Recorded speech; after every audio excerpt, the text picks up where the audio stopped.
ಆಮೇನ್. ನಾವು ವಾಕ್ಯ ಭಾಗಕ್ಕೆ ಹೋಗುವಂಥವರಾಗೋಣ. ಪಾಸ್ಟರ್ ರಿಚರ್ಡ್ ಅವರು ಮುಂದೆ ಬರುವುದಾದರೆ ದೇವರ ವಾಕ್ಯವನ್ನು ಹಂಚಿಕೊಳ್ಳುವಂಥವ್ರು ಚಪ್ಪಾಳೆ ತಟ್ಟುತ್ತಾ ನಾವು ಸ್ವಾಗತ ಮಾಡೋಣ. ಆಮೇನ್. Praise god.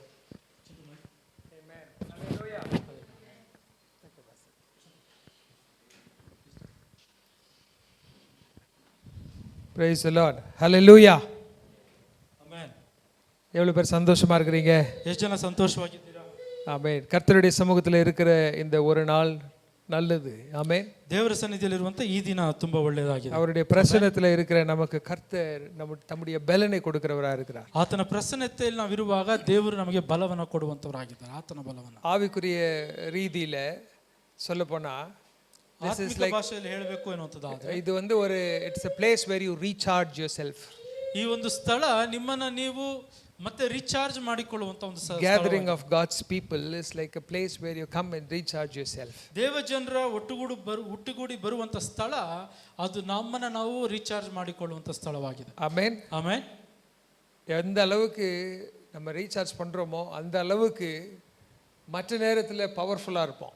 ನಾವು ಎಷ್ಟರವರೆಗೆ ನಮ್ಮನ್ನು ನಾವು ರೀಚಾರ್ಜ್ ಮಾಡ್ಕೊಳ್ತೀವೋ ಅಷ್ಟೇ ರೀತಿಯಾಗಿ ಬೇರೆ ಸಮಯಗಳಲ್ಲಿ ಕೂಡ ನಾವು ಬಲವಾಗಿ ಇರುವಂತವರಾಗಿದ್ದೇವೆ. ಎಲೆಕ್ಟ್ರಿಕ್ ಡಿವೈಸಸ್ ಎಲ್ಲ whatever needs a charging, electronic ಪರಿಗಣಗಳನ್ನು ನೋಡುವುದಾದ್ರೆ ಅವೆಲ್ಲವೂ ಯಾವುದಕ್ಕೆ ಚಾರ್ಜಿಂಗ್ ಬೇಕಾಗ್ತದೆ ಅವೆಲ್ಲವನ್ನು ನೋಡುವಾಗ அது சார்ஜ் போட்டு நல்ல சார்ஜ் ஏற்றி வச்சிருந்தோம்னா அதுக்கப்புறம் நல்ல வேலை செய்யும். ಹೌದು, ಚಾರ್ಜನ್ನು ಹಾಕಿ ಒಳ್ಳೆ ಚಾರ್ಜನ್ನು ಹಾಕುವುದಾದ್ರೆ ಮಾತ್ರ ಚೆನ್ನಾಗಿ ಕೆಲಸ ಮಾಡ್ತದೆ. உங்கள் ஃபோனில் நீங்கள் காலையில் எழுந்திரிச்சு வேலைக்கு போகும்பொழுது ನೀವು ಬೆಳಿಗ್ಗೆ ಎದ್ದು ಕೆಲಸಕ್ಕೆ ಹೋಗುವಾಗ ನಿಮ್ಮ ಫೋನನ್ನು ನೀವು ನೋಡುವಾಗ 100% 90% ಚಾರ್ಜ್ இருந்ததுன்னா ಧೈರ್ಯமாக போகலாம். ಒಂದು 80% 90% ಚಾರ್ಜ್ ಇತ್ತು ಅಂದ್ರೆ ಧೈರ್ಯವಾಗಿ ಕೆಲಸಕ್ಕೆ ಹೋಗಬಹುದು. If you only have 10% charge ಅಥವಾ ಅದು ಬರೀ 10% ಮಾತ್ರ ಚಾರ್ಜ್ ಇತ್ತು ಅನ್ನುವಂಥದ್ದಾದ್ರೆ அப்போ உங்களுக்கு எப்படி இருக்கும்? ಆಗ ಯಾವ ರೀತಿ ಇರ್ತದೆ? ஐயோ இது எப்போ சுவிட்ச் ஆஃப் ஆகிடுமோ, ಅಯ್ಯೋ ಯಾವಾಗ ಸ್ವಿಚ್ ಆಫ್ ಆಗ್ಬಿಡುತ್ತೋ. ஏன்னா இப்போ ஃபோன்ஸ் வந்து எந்த அளவுக்கு you use it for your work, you use it for all your communication. ಏಕೆಂದರೆ ಇವತ್ತಿನ ದಿನಗಳಲ್ಲಿ ಫೋನ್ಗಳು ಎಲ್ಲಾ ಪರಿಸ್ಥಿತಿಗಳಿಗೂ ಕೆಲಸಗಳಿಗೂ ಬೇರೆ ಎಲ್ಲ ಸಂಭಾಷಣೆಗಳಿಗೂ ಉಪಯೋಗ ಮಾಡುವಂತವರಾಗಿದೆ. அதனால அது ஃபோன்ல சார்ஜ் இல்லைன்னா எப்படி இருக்கும்? ಆದ್ದರಿಂದ ಫೋನಲ್ಲಿ ಚಾರ್ಜ್ ಇಲ್ಲ ಅಂದ್ರೆ ಯಾವ ರೀತಿ ಇರ್ತದೆ? Many people don't realize the value of coming to church. ಅನೇಕ ಜನರು ಸಭೆಗೆ ಬರುವಂತ ಒಂದು ಮೌಲ್ಯವನ್ನ ಅರ್ಥ ಮಾಡಿಕೊಳ್ಳೋದಿಲ್ಲ. But many people come to church and don't recharge. ಅನೇಕರು ಸಭೆಗೆ ಬರ್ತಾರೆ ಆದ್ರೆ recharge ಮಾಡಿಕೊಳ್ಳೋದಿಲ್ಲ. Because you are not connected. You come here but you are not connected. ಯಾಕೆಂದ್ರೆ ನೀವು ಬರ್ತೀರಾ ಆದ್ರೆ ನೀವು ದೇವರೊಂದಿಗೆ ಆ ಒಂದು ಸಂಬಂಧದಲ್ಲಿ ಇಲ್ಲ. ಅದಕ್ಕಾಗಿ ಚಾರ್ಜ್ ಪಕ್ಕத்துல போய் நின்னா பத்தாது. You need to plug in. Charger ಪಕ್ಕದಲ್ಲಿ ಹೋಗಿ ನಿಂತ್ಕೊಂಡ್ರೆ ಸಾಕಾಗೋದಿಲ್ಲ, ಆ ಚಾರ್ಜರ್ ಪಾಯಿಂಟ್ ಗೆ ಹಾಕಬೇಕು.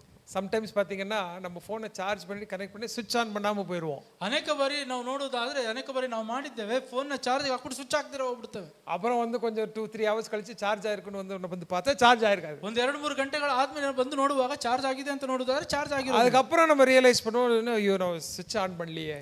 ಅದಾದ ನಂತರ ನಾವು ನೆನಪು ಮಾಡ್ಕೊಳ್ತೇವೆ, ಅಯ್ಯೋ ಸ್ವಿಚ್ ಆನ್ ಮಾಡ್ಲಿಲ್ವಲ್ಲ. So many times you can be coming to church and have the same feeling.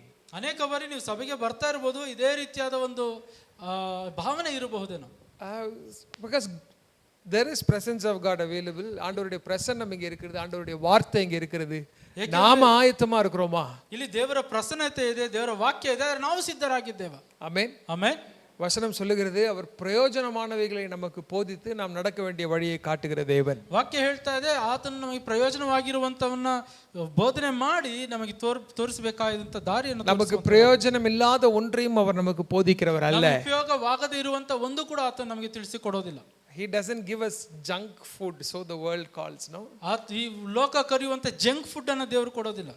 சாப்பாட்டிலே குப்பை உணவு, ಊಟದಲ್ಲಿ ಒಂದು ತಿಪ್ಪೆಯ ಊಟ ಅಂತ ಹೇಳ್ತೇವೆ. that is a term now, you know, junk food. God doesn't give you junk food. ಅದೇ ಒಂದು ಮಾತಾಗಿದೆ ಜಂಕ್ ಫುಡ್ ಅಂತ. ದೇವರು ಆ ರೀತಿಯಾದ ಆಹಾರವನ್ನು ಕೊಡೋದಿಲ್ಲ. God gives us solid food. ಆತನು ಒಳ್ಳೆ ಆಹಾರವನ್ನು ಕೊಡುವಂತ. So let's turn to God's word with that note. ಈ ದಿನ ಅದನ್ನು ಹೇಳುತ್ತಾ ದೇವರ ವಾಕ್ಯಕ್ಕೆ ನಾವು ತಿರುಗಿಸುವಂತವರಾಗೋಣ. யாத்ராம புத்தகம் 14வது அதிகாரம், ವಿಮೋಚನೆ ಕಾಂಡ 14ನೇ ಅಧ್ಯಾಯ. அந்த 14வது அதிகாரத்துல பாத்தீங்கன்னா 14ನೇ ಅಧ್ಯಾಯ 14ನೇ ವಚನ ನೋಡೋದಾದ್ರೆ, இஸ்ரவேல் ஜனங்கள், இஸ்ரேல் ಜನರು எகிப்திலிருந்து அவர்கள் புறப்பட்டு கர்த்தர் வாக்குத்தத்தம் பண்ணின அந்த தேசத்திற்கு நேராய் பிரயாணிக்கிறார்கள். ಐಗುಪ್ತ ದೇಶದಿಂದ ಹೊರ ಬಂದ ನಂತರ ದೇವರು ತೋರಿಸಿದಂತ, ದೇವರು ವಾಗ್ದಾನವಾಗಿ ಮಾಡಿದಂತ ಆ ಪ್ರದೇಶಕ್ಕೆ ಹೋಗ್ತಾ ಇರುವಂತವರಾಗಿದ್ದಾರೆ. அங்கே அவர்கள் போகிற வேளையில, ಅಲ್ಲಿಗೆ ಹೋಗುವಂತ ಒಂದು ಸಮಯಗಳಲ್ಲಿ அவர்களுக்கு ஒரு பெரிய தடை ஒன்று வருகிறது. ಅವರಿಗೆ ಒಂದು ದೊಡ್ಡ ತಡೆ ಬರ್ತಾ ಇರುವಂತದ್ದಾಗಿದೆ. அவர்கள் வனாந்திர மார்க்கமாய் போகாமல் செங்கடலை கடந்து போக வேண்டிய சூழ்நிலை இருக்குது. ಅವರು ಒಂದು ಮರಳುಗಾಡಲ್ಲಿ ಅದು ಹೋಗದೆ ಅವರು ಕೆಂಪು ಸಮುದ್ರವನ್ನು ದಾಟಿ ಹೋಗಬೇಕಾಗಿರುವಂತ ಒಂದು ಪರಿಸ್ಥಿತಿ. நீங்க டெக்னிக்கலி பார்த்தீங்கன்னா அந்த இஸ்ரவேல் எகிப்திலிருந்து இஸ்ரவேல் தேசத்திற்கு ரொம்ப பெரிய டிஸ்டன்ஸ்னு சொல்ல முடியாது. You can actually walk through it in like அந்த காலத்தில் நடந்து போனாலும் like 11-12 days is what it would have taken. ನೀವು ಸರಿಯಾಗಿ ನೋಡುವುದಾದ್ರೆ ಇಸ್ರೇಲ್ ದೇಶದಿಂದ ಅಥವಾ ಐಗುಪ್ತ ದೇಶದಿಂದ ಇಸ್ರೇಲ್ ದೇಶಕ್ಕೆ ಎನ್ನುವಾಗ ಆ ದಿನಗಳಲ್ಲಿ ನಡೆದು ಹೋದ್ರೂ ಕೂಡ 11-12 ದಿನಗಳಲ್ಲಿ ನಡೆದುಕೊಂಡು ಹೋಗಬಹುದಾಗಿದೆ. கொஞ்ச நாளைக்கு முன்பாக யுத்தம் நடந்தது. காசா இஸ்ரேல் யுத்தம் நடந்தது இல்லையா? ಕೆಲವು ದಿನಗಳ ಹಿಂದೆ ಗಾಜಾ ಮತ್ತು ಇಸ್ರೇಲ್ ಯುದ್ಧ ನಡೀತಲ್ಲ. காசா ஒரு பக்கம் இஸ்ரவேல் பார்டரோட கொண்டிருந்த அந்த காசா, இன்னொரு பக்கத்துல பாத்தீங்கன்னா it shares the border with Egypt. ಒಂದು ಕಡೆ ಗಾಜಾ ಎನ್ನುವಂಥದ್ದು ಒಂದು ಕಡೆ ಇಸ್ರೇಲ್ ಜೊತೆಗೆ ಬಾರ್ಡರ್ ಅನ್ನು ಹಂಚಿಕೊಳ್ತದೆ, ಮತ್ತೊಂದು ಕಡೆ ಐಗುಪ್ತ ದೇಶದೊಂದಿಗೆ ಒಂದು ಬಾರ್ಡರ್ ಅನ್ನು ಹಂಚಿಕೊಳ್ಳುವಂಥದ್ದು. 40 ಸ್ಕ್ವೇರ್ ಕಿಲೋಮೀಟರ್ಸ್ ಅவ்வளவுதான் ಗಾಜಾ. ಗಾಜಾ ಬಂದು 40 ಸ್ಕ್ವೇರ್ ಕಿಲೋಮೀಟರ್ಸ್ ಮಾತ್ರ ಇರುವಂಥದ್ದು. அந்த பக்கம் பாத்தீங்கன்னா Egypt. It is literally that close. ಅದು ಆ ಕಡೆ ನೋಡುವುದಾದ್ರೆ ಐಗುಪ್ತ ದೇಶ, ಆದ್ರೆ ಅದರ ಅರ್ಥ ಏನಪ್ಪ, ಅಷ್ಟು ಹತ್ತಿರವಾಗಿರುವಂಥದ್ದಾಗಿದೆ. கர்த்தர் வேணும்னா 2 வாரத்துல, அதாவது ஒரு ஞாயிற்றுக்கிழமை ஆராதனையை எகிப்துல முடிச்சிட்டு அடுத்த ஞாயிற்றுக்கிழமை ஆராதனையை டென்ட்டில் வழியில் ஆராதிச்சுட்டு அடுத்த ஞாயிற்றுக்கிழமையே ஆராதனையை in our terms I'm telling you சாபத்தினே வச்சுக்கோங்களேன், அடுத்த ஞாயிற்றுக்கிழமை ஆராதனையை அவர்கள் ಕಾನಾನ್ ದೇಶத்தில் செய்திருக்க முடியும். ನಾನು ನಮ್ಮ ಪ್ರಕಾರ ಹೇಳ್ತಾ ಇದ್ದೇನೆ, ದೇವರು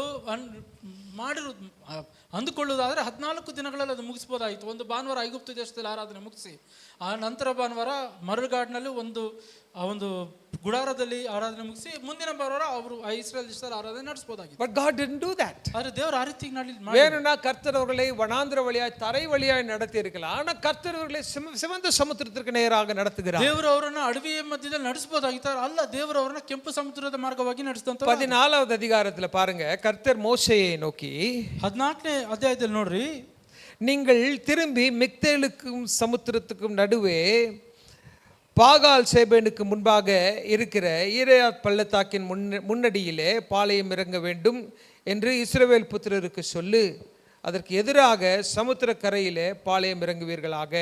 verse 1 and 2 பாஸ்டர். 14ನೇ ಅಧ್ಯಾಯ 1 ಮತ್ತು 2 ವಚನ. ಯೆಹೋವನು ಮೋಶೆಗೆ, ಇಸ್ರಾಯೇಲರು ಅಡ್ಡ ತಿರುಗಿ ಹಿರೋತಿನ ಪೂರ್ವ ಕಡೆಯಲ್ಲಿ ಮಿಗ್ದೋಲಿಗೂ ಸಮುದ್ರಕ್ಕೂ ನಡುವೆ ಬಲ್ಚೇಫೋನಿಗೆ ಎದುರಾಗಿ ಇಳುಕೊಳ್ಳಬೇಕೆಂದು ಅವರಿಗೆ ಆಜ್ಞಾಪಿಸು, ಅದರ ಎದುರಾಗಿಯೇ ಸಮುದ್ರದ ಬಳಿಯಲ್ಲಿ ಅವರು ಇಳಿದುಕೊಳ್ಳಬೇಕು.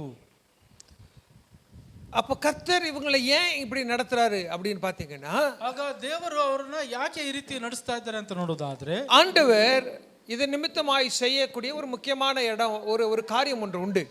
ಇದರ ಮುಖಾಂತರವಾಗಿ ಮಾಡಬೇಕಾಗಿರುವಂತ ಒಂದು ಮುಖ್ಯವಾದಂತ ಕಾರ್ಯ ಇದೆ. சோ ஜியோகிராபிக்கலா அந்த அவர்களை கர்த்தர் பாளையம் இறங்க வைக்கிற அந்த இடத்தை பார்த்தா, ಆ ಒಂದು ದೇವರು ಅವರನ್ನು ನಡೆಸ್ತಾ ಇರುವಂತ ಒಂದು ಸ್ಥಳವನ್ನ ನಾವು ನೋಡುವುದಾದ್ರೆ, அது ஒரு பக்கம் எதிர்க்க அவர்களுக்கு முன்பாக சிவந்த சமுத்திரம் இருக்கிறது. ಒಂದು ಕಡೆ ಮುಂದೆ ಅಲ್ಲಿ ಕೆಂಪು ಸಮುದ್ರ ಇರುವಂತದ್ದಾಗಿದೆ. இன்னொரு பக்கம் 2 பக்கமும் பார்த்தீங்கன்னா மலை இருக்கிறது.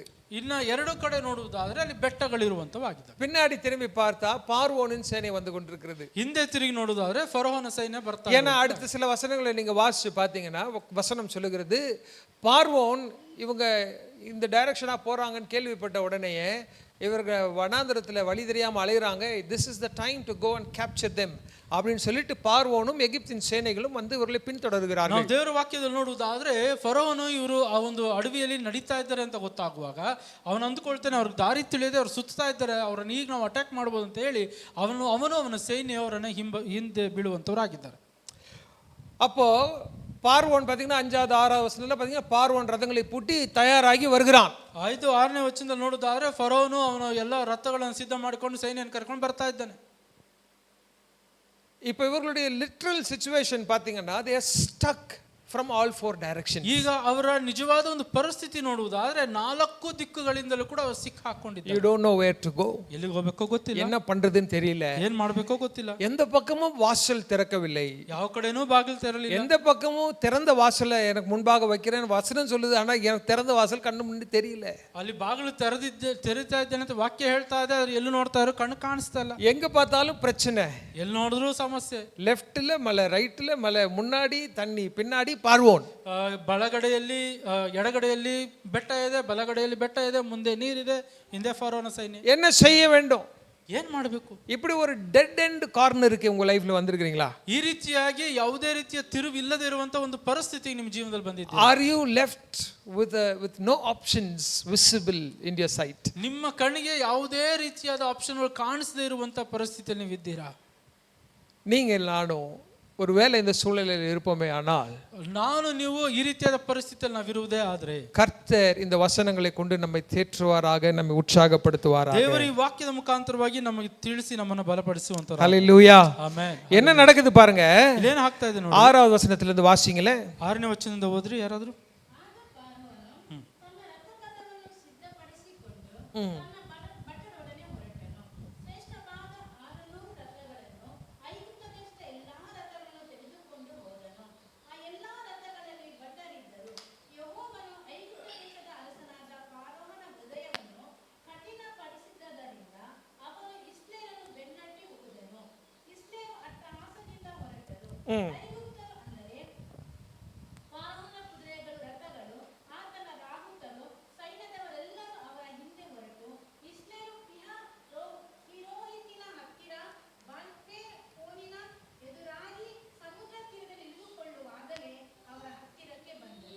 ஓகே, என்ன நடக்குது பாருங்க. அவங்க பள்ளத்தாக்கில பாளையம் இறங்கி இருக்கிறார்கள். they are in a valley. இஸ்ரவேல் ஜனங்க ಏನು ನಡೀತಾ ಇದೆ ಅಂತ ಒಂದು ಹಳ್ಳದಲ್ಲಿ ಅವರು ಇರುವಂತವರು ಆಗಿದ್ದಾರೆ. valley, they are in a valley.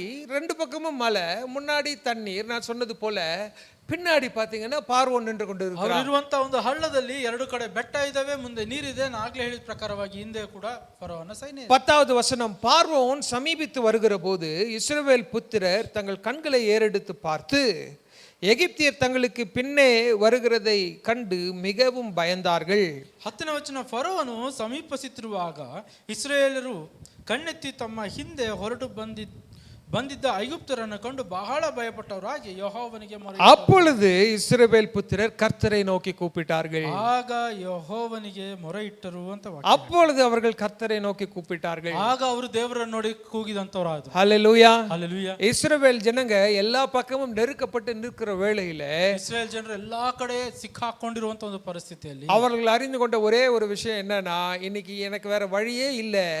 there is only one way, that is I have to call upon the name of God. ಅವರು ಈಗ ಅಂದ್ಕೊಳ್ತಾ ಇದ್ದಾರೆ, ನನಗೆ ಬೇರೆ ಮಾರ್ಗವೇ ಇಲ್ಲ, ಒಂದೇ ಒಂದು ಮಾರ್ಗ ಇದೆ. ಅದೇನಪ್ಪ ಅನ್ನಿಸೋದಾದ್ರೆ ದೇವರಿಗೆ ನಾನು ಮೊರೆ ಇಡಬೇಕು. கர்த்தரை நோக்கி கூப்பிட ஆரம்பித்தார்கள். ದೇವರನ್ನು ನೋಡಿ ಕೂಗುವುದಕ್ಕೆ ஏன்னா வேற எந்த டைரக்ஷன்லயும் வழி இல்ல. இப்பொழுது கர்த்தர் ஒருவர் மாத்திரமே உதவி செய்ய வல்லவராய் இருக்கிறார். ಯಾವ ಕಡೆಯೂ ಕೂಡ ಮಾರ್ಗ ಇಲ್ಲ. ಈಗ ಬೇರೆ ದೇವರನ್ನು ಮಾತ್ರ ನೋಡಿ ಕೇಳಬೇಕಾಗಿದೆ. அதுல சிலர் பாத்தீங்கன்னா 11வது வசனத்துல, அன்றியும் அவர்கள் மோசேயை நோக்கி எகிப்தில எங்களுக்கு பிரேத குழி இல்லையா? ಆದ್ರೆ ಕೆಲವರು ಮಾತ್ರ 11 ವಚನ ನೋಡ್ತಾರೆ, ಅವರು ಮೋಶೆಗೆ ಐಗುಪ್ತ ದೇಶದಲ್ಲಿ ಸಮಾಧಿಗಳಿಲ್ಲವಾದದ್ದರಿಂದ ಅರಣ್ಯದಲ್ಲಿ ಸಾಯಲಿ ಎಂಬುದಾಗಿ ನಮ್ಮನ್ನ ಇಲ್ಲಿಗೆ ಕರ್ಕೊಂಡು எங்களுக்கு எகிப்தில கல்லறை இல்லைன்னா எங்களுக்கு இங்க கொண்டு வந்து வனாந்தரத்துல சாகும்படியாய் கூட்டி கொண்டு வந்தீர்னு முறையிடுகிறார்கள். முறுமுறுக்கிறார்கள். ಈ ರೀತಿ ಹೇಳ್ತಾ ಇದ್ದಾರೆ, ಐಗುಪ್ತ ದೇಶದಲ್ಲಿ ಸಮಾಧಿಗಳಿಲ್ಲ ಅಂತ ನಮ್ಮನ್ನ ಈ ಅಡವಿಯಲ್ಲಿ ಸಾಯುವುದಕ್ಕೆ ಕರ್ಕೊಂಡ್ ಬಂದ ಅಂತ ಕೇಳ್ಕೊಳ್ತಾ ಇದ್ದಾರೆ. நல்லா கவனிங்க, ಗಮನ ಇಟ್ಟು ಕೇಳಿಸ್ಕೊಳ್ಳಿ. you can go to this two extremes. one is when நீங்க எந்த வழியும் இல்லை அப்படின்னும் போது நீங்கள் இஸ்ரவேல் ஜனங்களை போல முறுமுறுக்க முடியும். that's very human nature to do it. ಈ ಜೀವನದ ಎರಡು ಕಾರ್ಯಗಳು ಕೂಡ ಹೋಗಬಹುದಾಗಿರುವಂತದ್ದಾಗಿದೆ. ಒಂದು ಇಸ್ರಾಯೇಲರ ಹಾಗೆ ದೇವರನ್ನ ಮೊರೆ ಇಡುವಂಥದ್ದು, இல்லைன்னா மோசேயை பார்த்து முறுமுறுக்கிறது, ಅಥವಾ ಮೋಶೆಯನ್ನು ನೋಡಿ ಗುಣಗುಟ್ಟುವಂಥದ್ದು. கர்த்தரை நோக்கி ஆண்டவரே எனக்கு உதவி செய்யும்னு ஜெபிக்கலாம். ದೇವರನ್ನು ನೋಡಿ ದೇವರೇ ನನಗೆ ಸಹಾಯ ಮಾಡಿ ಅಂತ ನಾವು ಪ್ರಾರ್ಥನೆ ಮಾಡಿ. இல்லைன்னா தலையில அடிச்சுட்டு ஐயோ அம்மான்னு அழுது பிரச்சனை பண்ணி புலம்பி என்னை ஏன் இப்படி செஞ்சிட்டீங்க அப்படின்னு கேள்வி கேட்கலாம். ಅಥವಾ ತಲೆ ಬಡ್ಕೊಂಡು ನನಗೆ ಯಾಕೆ ರೀತಿ ಮಾಡಿದ್ರಿ ಅಂತ ಹೇಳಿ ನಾವು ಬಡ್ಕೋಬಹುದಾಗಿದೆ. But they didn't realize what happened in chapter 13. 13வது அதிகாரத்துல பாருங்க, 13ನೇ ಅಧ್ಯಾಯದಲ್ಲಿ ಏನು ನಡೀತು ಅಂತ ಅವರು ತಿಳಿದುಕೊಳ್ಳಲಿಲ್ಲ. ಆದ್ರೆ அதனுடைய கடைசி வசனங்கள் சொல்லுகிறது, ಕಡೆ ವಚನಗಳು ಈ ರೀತಿ 21வது வசனம் சொல்லுது, அவர்கள் இரவும் பகலும் வழி நடக்க கூடும்படிக்கு கர்த்தர் பகலிலே அவர்களுக்கு மேக ஸ்தம்பமாயும் இரவிலே அவர்களுக்கு வெளிச்சம் காட்டுகிற அக்கினி ஸ்தம்பத்திலும் அவர்களுக்கு முன் சென்றார். ಮೂವತ್ತೊಂದನೇ ವಚನ ಈ ರೀತಿ ಹೇಳ್ತಾ ಇದೆ, 21ನೇ ವಚನ ಈ ರೀತಿ ಹೇಳ್ತಾ ಇದೆ, ಯೆಹೋವನು ಹಗಲು ಹೊತ್ತಿನಲ್ಲಿ ದಾರಿ ತೋರಿಸುವುದಕ್ಕೆ ಮೇಘಸ್ತಂಭದಲ್ಲಿಯೂ ರಾತ್ರಿ ವೇಳೆಯಲ್ಲಿ ಬೆಳಕು ಕೊಡುವುದಕ್ಕೆ ಅಗ್ನಿಸ್ತಂಭದಲ್ಲಿ ಇದ್ದು ಅವರ ಮುಂಭಾಗದಲ್ಲಿ ಹೋದನು. பகலிலே மேக ஸ்தம்பமும் இரவிலே அக்கினி ஸ்தம்பமும் ஜனங்களிடத்திலிருந்து விலகி போகவில்லை. ಈ ರೀತಿಯಲ್ಲಿ ಅವರು ಹಗಲಿರುಳು ಪ್ರಮಾಣ ಮಾಡಿದರು. ಹಗಲಲ್ಲಿ ಮೇಘಸ್ತಂಭವು ರಾತ್ರಿಯಲ್ಲಿ ಅಗ್ನಿಸ್ತಂಭವು ಜನರ ಮುಂದೆ ತಪ್ಪದೆ ಕಾಣಿಸಿದವು. ஆமென் ಆಮೇನ್. பகல்ல மேக ஸ்தம்பமும் அக்கினி ஸ்தம்பமும் ஜனங்களை விட்டு என்ன பண்ணலையா? பிரிந்து போகவில்லை. ಹಗಲಲ್ಲಿ ಮೇಘಸ್ತಂಭ, ರಾತ್ರಿಯಲ್ಲಿ ಬೆಂಕಿ ಸ್ತಂಭ, ಅಗ್ನಿಸ್ತಂಭವು ಜನರನ್ನು ಬಿಟ್ಟು ಏನ್ ಮಾಡಿಲ್ಲಂತೆ, So ಬಿಟ್ಟು ಹೋಗ್ಲಿಲ್ಲ. when you come to that corner dead end situation in your life, ನಿಮ್ಮ ಜೀವನದ ಆ ರೀತಿಯಾದ ಒಂದು ಸಿಕ್ಕಾಕೊಂಡಿರುವಂತ ಪರಿಸ್ಥಿತಿಗೆ ಬರುವುದಾದ್ರೆ, what you need to think is the way that the Lord led you in the past. ನೀವು ಯೋಚನೆ ಮಾಡಬೇಕಾಗಿರುವಂತದ್ದು ಇದಕ್ಕೆ ಮುಂಚೆ ದೇವರು ನಿಮ್ಮನ್ನು ಯಾವ ರೀತಿ ನಡೆಸಿದ್ರು ಅನ್ನುವಂಥದ್ದು. கர்த்தர் எகிப்திலிருந்து என்னை வெளியே கொண்டு வந்து அற்புதமாய் இம்மட்டும் நடத்தி வந்திருக்கிறார். எனக்கு வழிகாட்டும்படியாய் கர்த்தர் மேகஸ்தம்பமாய் பகலிலே அக்னி ஸ்தம்பமாய் இரவிலே இருந்து அவர் அவர் அவர் அக்னி ஸ்தம்பத்தில் மேகஸ்தம்பத்திலிருந்து வழி நடத்துகிறார். ದೇವರು ನನ್ನ ಐಗುಪ್ತ ದೇಶದಿಂದ ಹೊರ ತಂದಂತವರಾಗಿದ್ದಾರೆ. ನಾನು ಮೇಘಸ್ತಂಭವಾಗಿ ಅಗ್ನಿಸ್ತಂಭವಾಗಿ ನನ್ನ ಜೊತೆಲಿ ಇದ್ದು ನಮ್ಮನ್ನು ನಡೆಸಿದ್ದಾರೆ. சரி, இப்போ இஸ்ரவேல் ஜனங்க எங்க இருக்கிறாங்க? ಈಗ ಇಸ್ರೇಲ್ ಜನರಲ್ಲಿದ್ದಾರೆ, பள்ளத்தாக்கில் இருக்கிறார்கள். ಒಂದು ಹಳ್ಳದಲ್ಲಿದ್ದಾರೆ. நாலு பக்கமும் சூழப்பட்டு இருக்கிறார்கள். ನಾಲ್ಕು ಕಡೆಯೂ ಕೂಡ ಸಿಕ್ಕಾಕೊಂಡಿರುವಂತ, வேற வழி இல்லாம நிக்கிறாங்க. ಯಾವುದೇ ದಾರಿ ಇಲ್ಲದೆ ನಿಂತಿದ್ದಾರೆ. பட் ஈதர் அது பகலாக இருந்தால் மேகஸ்தம்பம் அவர்களோடு இருந்தது, ಹಗಲಾಗಿರುವುದಾದ್ರೆ ಮೇಘಸ್ತಂಭ ಅವ್ರ ಜೊತೆಲಿ, இரவாக இருந்தால் அக்கினி ஸ்தம்பம் அவர்களோடு இருந்தது, ರಾತ್ರಿ ಆಗಿದ್ರೆ ಅಗ್ನಿಸ್ತಂಭ ಅವ್ರ ಜೊತೆಲಿ ಇತ್ತು. ஆமென் amen. Hallelujah. Hallelujah. Hallelujah. Amen. When you are in a dead end situation, make sure that you acknowledge the presence of God. ನೀವು ಆ ರೀತಿಯ ಸಿಕ್ಕಾಕೊಂಡಿರುವಂತ ಪರಿಸ್ಥಿತಿಯಲ್ಲಿ ದೇವರ ಪ್ರಸನ್ನತೆ ನಿಮ್ಮ ಜೊತೆಯಲ್ಲಿ ಇರುವಂತದ್ದನ್ನ ನೀವು ಗ್ರಹಿಸಬೇಕಾಗಿರುವಂತದ್ದಾಗಿದೆ. சூழ்நிலைகள் சுத்தி நெருக்கி நிற்கலாம், ಪರಿಸ್ಥಿತಿಗಳು ನಿಮ್ಮ ಸುತ್ತಲೂ ಇರಬಹುದು, ஆனால் நம்மோடு கர்த்தருடைய பிரசன்னம் உண்டு என்பதை நாம் உணர்ந்து கொள்ள வேண்டும். ಆದ್ರೆ ಅಲ್ಲಿ ನಮ್ಮ ದೇವರ ಪ್ರಸನ್ನತೆ ಇದೆ ಅಂತ ನಾವು ஆனா ತಿಳಿದುಕೊಳ್ಳಬೇಕು. இஸ்ரவேல் ஜனங்களுக்கு இப்போ மேகஸ்தம்பத்தை அவர்களுக்கு கண்ணுல தெரியல. ಈಗ ಇಸ್ರೇಲ್ ಜನರಿಗೆ ಮೇಘಸ್ತಂಭ ಅವ್ರ ಕಣ್ಣಲ್ಲಿ ಕಾಣಿಸಲಿಲ್ಲ. அப்படியே கண்ணுல தெரிஞ்சாலும் அதை விட பார்வோனின் சேனை பெருசா தெரியுது. ಅಥವಾ ಆ ಕಣ್ಣಿಗೆ ಕಾಣಿಸಿದ್ರು ಕೂಡ ಅದಕ್ಕಿಂತ ಫರೋಹನ ಸೈನ್ಯ ತುಂಬಾ ದೊಡ್ಡದಾಗಿ ಕಾಣಿಸ್ತಾ கர்த்தர் அற்புதமாய் என்னை வழி நடத்தி வந்தாரே, அவர் இங்கதான் இருக்கிறாருங்கிறத விட்டுட்டு பார்வோன் வந்திருக்கிறான்.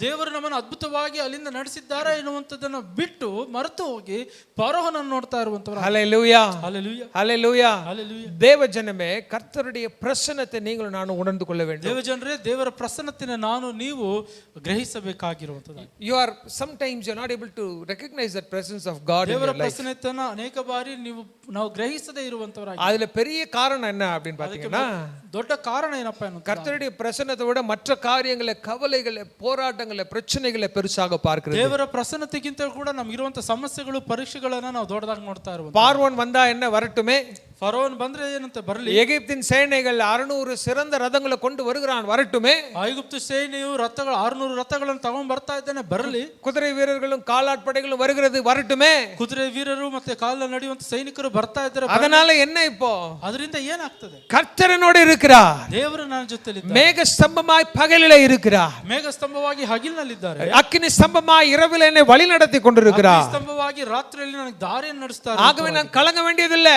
ನಾನು ಅದಕ್ಕಾಗಿ ಅಲ್ಲಾಡುವುದಿಲ್ಲ. ஆமென், ಆಮೆನ್. அந்த ஒரு விசுவாசம் நமக்கு வேணும் தேவ பிள்ளைகளே. ಆ ಒಂದು ವಿಶ್ವಾಸ ನಮಗೆ ಬೇಕು ದೇವರ ಮಕ್ಕಳು. கர்த்தர் இந்த சூழ்நிலையில முதல்ல இஸ்ரவேல் ஜனங்களை போட வேண்டிய அவசியம் என்ன? ಈ ದೇವರು ಇಸ್ರಾಯೇಲ್ ಜನರನ್ನ ಈ ಪರಿಸ್ಥಿತಿಯಲ್ಲಿ ಹಾಕಬೇಕಾಗಿರುವಂತ ಅವಶ್ಯಕತೆ ಏನು? கர்த்தர் ஏன் இஸ்ரவேல் ஜனங்களை he could have taken like நான் முன்ன சொன்னது மாதிரி 2 வீக்ஸ்ல அவங்களை கூட்டிட்டு போயிருக்கலாம்.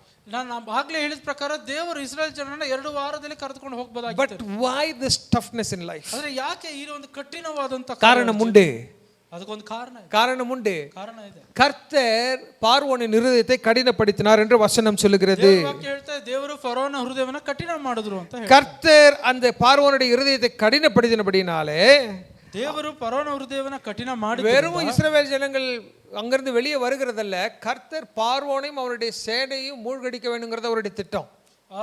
ಬೇರೆ ಇಸ್ರಾಯೇಲ್ ಹೊರ ಬರುವಂತದ್ದು ಅಲ್ಲ, ಆದರೆ ದೇವರು ಫರೋನ ಅವನ ಸೈನ್ಯವನ್ನ ನಾಶ ಮಾಡಬೇಕು ಅನ್ನುವಂತ ಚಿತ್ತ. ஆமென், ಆಮೆನ್. சில நேரத்தில் பார்த்தீங்கன்னா ஒரு சின்ன மீனை தூண்டில் மாதிரி போட்டு என்ன பண்ணுவாங்க, பெரிய மீனை பிடிப்பாங்க. ಕೆಲವು ಬಾರಿ ನಾವು ನೋಡುವುದಾದ್ರೆ ಒಂದು ಚಿಕ್ಕ ಮೀನನ್ನ ಏನಂತ ಗಾಳದಲ್ಲಿ ಹಾಕಿ ದೊಡ್ಡ ಮೀನನ್ನ ಹಿಡಿಯುವಂತವ್ರಾಗಿ. Don't think God is using you as a bait. ನೀವು ನಿಮ್ಮನ್ನ ದೇವರ ಆ ರೀತಿ ಗಾಳದಲ್ಲಿ ಹಾಕುವಂತ ಮೀನಿನಂತೆ ಉಪಯೋಗ ಮಾಡ್ತಾ ಇದ್ರೆ ಅನ್ಕೋಬೇಡಿ. உங்களை எரமீனா கர்த்தர் பயன்படுத்தல. ನಿಮ್ಮನ್ನ ಆ ರೀತಿಯ ಮೀನಾಗಿ ದೇವರು ஆனால் உங்கள் சூழ்நிலையை கொண்டு கர்த்தருக்கு ஒரு பெரிய திட்டம் ஒன்று உண்டு. ಆದರೂ ನಿಮ್ಮ ಪರಿಸ್ಥಿತಿಗಳ ಮುಖಾಂತರವಾಗಿ ದೇವರ ಒಂದು ದೊಡ್ಡ ಚಿತ್ತ ಇರುವಂತದ್ದು. He has a big picture, big idea behind this. ನಿಮ್ಮ ಕಡೆಗೆ ಒಂದು ದೊಡ್ಡ ಚಿತ್ರಣ, ದೊಡ್ಡ ಆಲೋಚನೆ ಇರುವಂತದ್ದಾಗಿದೆ. ஏன்னா பார்வோன், ಯಾಕೆಂದ್ರೆ இஸ்ரவேல் ஜனங்களை செய்த காரியங்கள் எல்லாவற்றையும் கர்த்தர் அறிந்திருக்கிறார். ದೇವರು ಫರೋಹನು ಇಸ್ರೇಲ್ ಜನರಿಗೆ ಮಾಡಿದ ಎಲ್ಲ ಕಾರ್ಯಗಳನ್ನು ತಿಳಿದುಕೊಂಡಂತವರು. பார்வோன் தன்னுடைய இருதயத்திலே தன்னை தேவன் என்று கருதினதையும் கர்த்தர் நினைத்திருக்கிறார். ಫರೋಹನು ತನ್ನ ಹೃದಯದಲ್ಲಿ ತಾನು ದೇವರು ಅಂತ ತಿಳಿದುಕೊಂಡಂತದ್ದನ್ನ ದೇವರು ತಿಳಿದಿದ್ದಾರೆ. அவன் தன்னை தேவன் என்று ஆராதிக்கும்படியாக ஜனங்களை செய்ததையும் கர்த்தர் அறிந்திருக்கிறார். ಅವನು ದೇವರಂತೂ ಜನರನ್ನ ಆರಾಧನೆ ಮಾಡುವಂತ ಹೇಳಿದಂತದ್ದನ್ನು ಕೂಡ So God wants to prove in that time and in that situation as to who is God. ಆಗ ದೇವರು ಆ ಪರಿಸ್ಥಿತಿಗಳಲ್ಲಿ ಆ ಸಮಯದಲ್ಲಿ ಯಾರು ದೇವರು ಎನ್ನುವಂತದ್ದನ್ನ ತೋರಿಸಬೇಕಾಗಿರುವಂತದ್ದಾಗಿತ್ತು. பார்வோன் அல்ல, நானே தேவன் என்பதை ஜனங்கள் அறிந்து கொள்ளும்படியாக. ಫರೋಹನು ದೇವರು ನಾನೇ ಅಂತ ಹೇಳಿ ಜನರನ್ನು ತಿಳಿದುಕೊಳ್ಳುವಂತೆ ಮಾಡಿದ್ದ. இன்ஃபேக்ட் சொல்ல போனா இஸ்ரவேல் ஜனங்களும் இங்க 400 வருஷங்கள் எகிப்திலே இருந்தபடியினாலே, ಅದೇ ರೀತಿಯಾಗಿ ನಾವು ಇಸ್ರೇಲ್ ಜನರು 400 ವರ್ಷಗಳು ಐಗುಪ್ತ ದೇಶದಲ್ಲಿ ಇರುವಾಗ அநேகருடைய இருதயங்களிலே யாவே தேவன் என்னும் தேவனாக இல்லை. ಅನೇಕರ ಹೃದಯಗಳಲ್ಲಿ ಯಾವೆ ಎನ್ನುವಂತ ದೇವರು ದೇವರಾಗಿರಲಿಲ್ಲ. அநேக ஜனங்களுடைய இருதயத்தில் என்ன எகிப்தின் தேவன்கள் தான் தேவர்களாக இருந்தார்கள். ಅನೇಕ ಜನರ ಹೃದಯಗಳಲ್ಲಿ ಐಗುಪ್ತ ದೇಶದ ದೇವರುಗಳೇ ದೇವರುಗಳಾಗಿದ್ದರು. அதனால தான் எகிப்தில வணங்கப்பட்ட ஒரு கடவுளாகிய கன்றுக்குட்டியை வனாந்தரத்தில் மோசே மலையில ஏறின பொழுது அவர்கள் செய்தார்கள். ಅದೇ ರೀತಿಯಾಗಿ ಐಗುಪ್ತದಲ್ಲಿ ದೇವರಂತ ಪೂಜೆ ಮಾಡ್ತಾ ಇದ್ದಂತ ಕನ್ನುಕುಟ್ಟಿ, ಕೋಲ್ಟ್, ಕಾಫ್, ಒಂದು ಕರುವನ್ನ ಅವರು ದೇವರಂತ ಪೂಜೆ ಮಾಡ್ತಾ ಇದ್ದದನ್ನ ಐಗುಪ್ತ ಒಂದು ಅಡವಿಯಲ್ಲಿ ಅವರ ಮೇಲೆತ್ತಿ ಅದನ್ನು ಆರಾಧನೆ ಮಾಡೋದಕ್ಕೆ ನೋಡ್ತಾ ಇದ್ರು.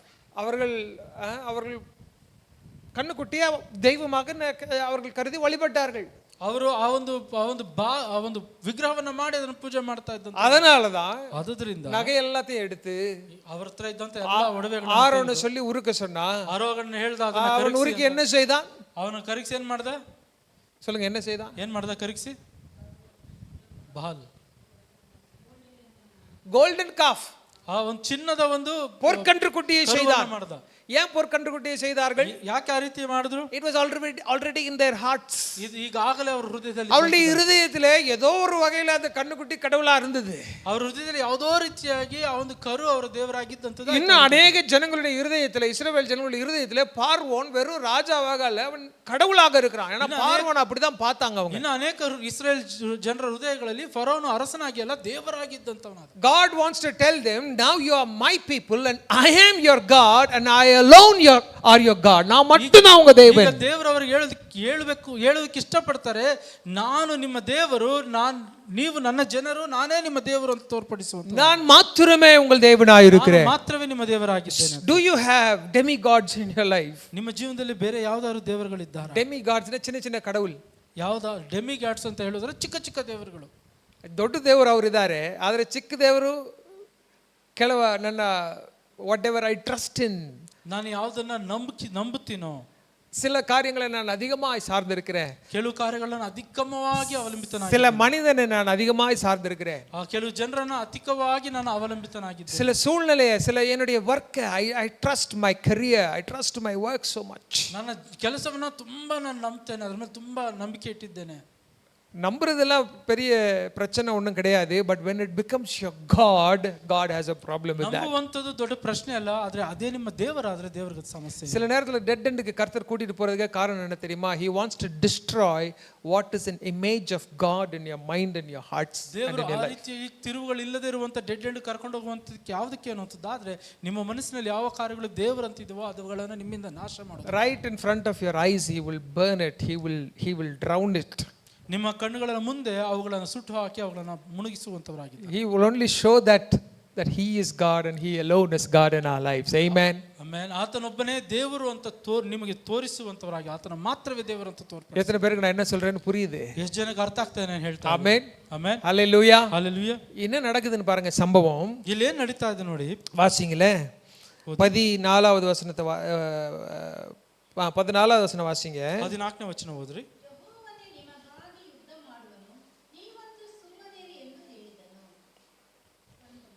ஓகே.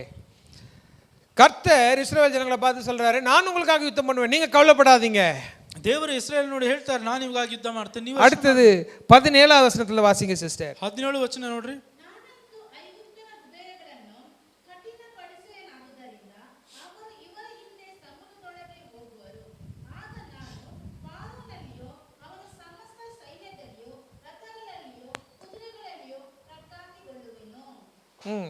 வாசிங்க சிஸ்டர்.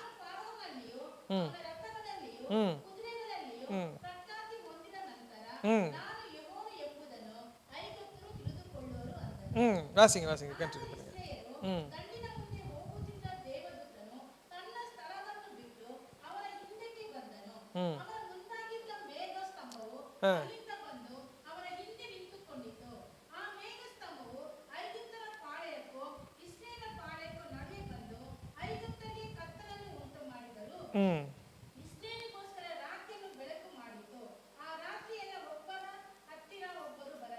போது சிஸ்டர். ಸಾಕು. கர்த்தர் எப்படி காப்பாற்றுறாரு பாருங்க. ದೇವರು ಯಾವ ರೀತಿ ಕಾಪಾಡ್ತಾ ಇದ್ದಾರೆ. இஸ்ரவேல் ஜனங்களுக்கு பின்பாக எகிப்து ஜனங்கள் இருக்கிறார்கள். இஸ்ரேல் ಜನರು ಹಿಂದೆ ಐಗುಪ್ತ ಜನರು. ஆனா இரவுல கர்த்தர் எகிப்தையும் இஸ்ரவேலையும் கலக்க விடல, பார்க்க விடல.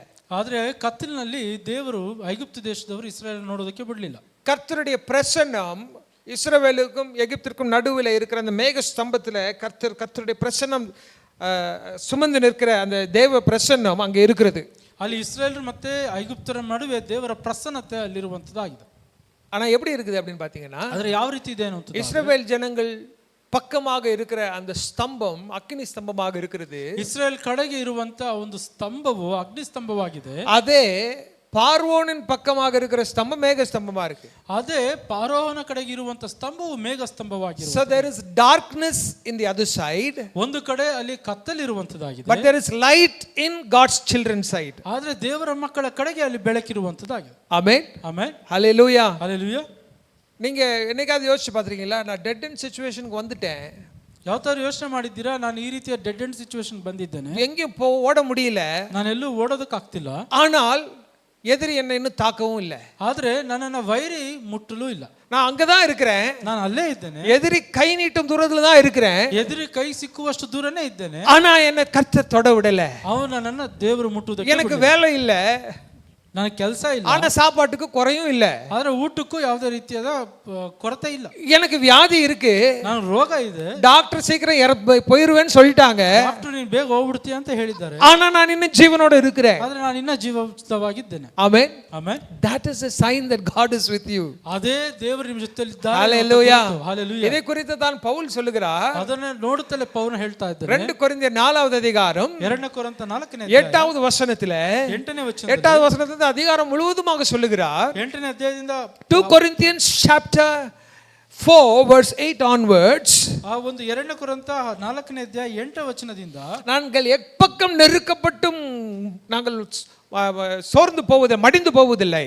வசனம் வாசிங்களே, கன்னடல வாசிங்க. 8ನೇ ವಚನದಿಂದ 14 4 chapter 4 4ನೇ ಅಧ್ಯಾಯ 8ನೇ ವಚನದಿಂದ,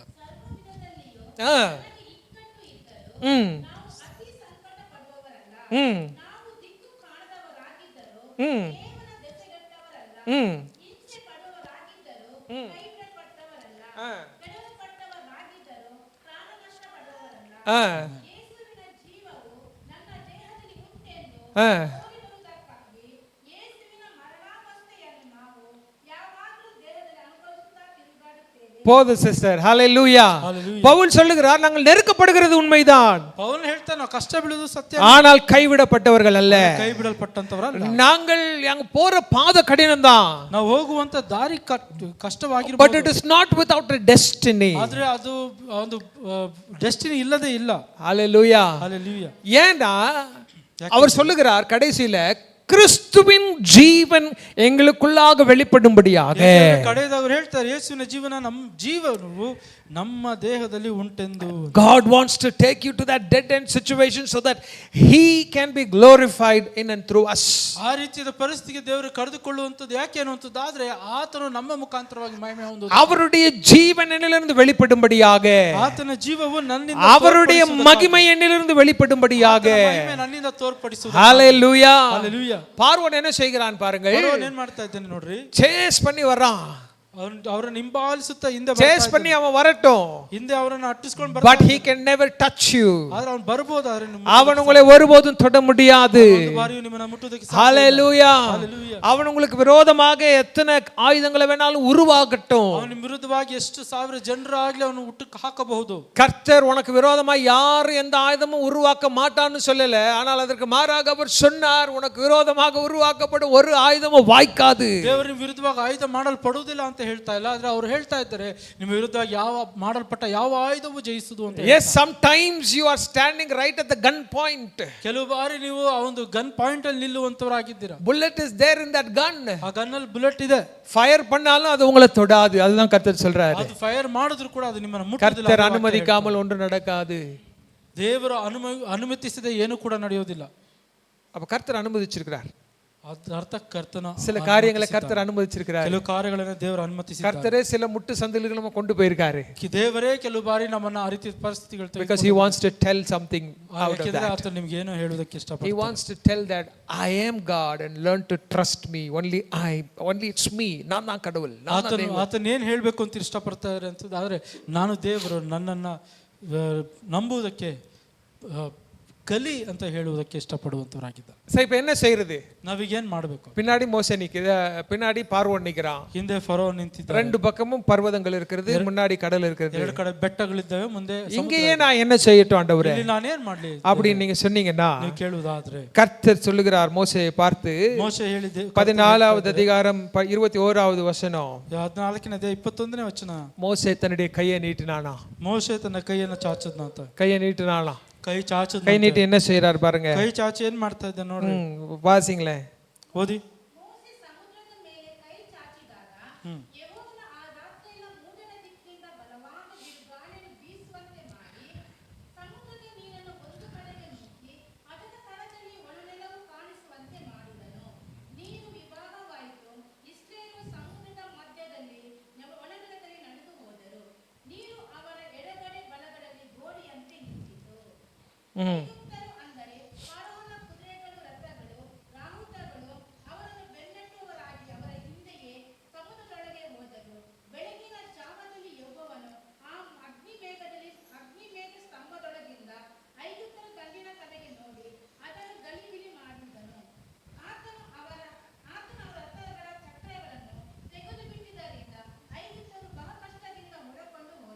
ஓகே, இப்போ மோசே இந்த சூழ்நிலையில கர்த்தர் மோசேயை பார்த்து என்ன சொல்றாரு? போய் கையை நீட்டு.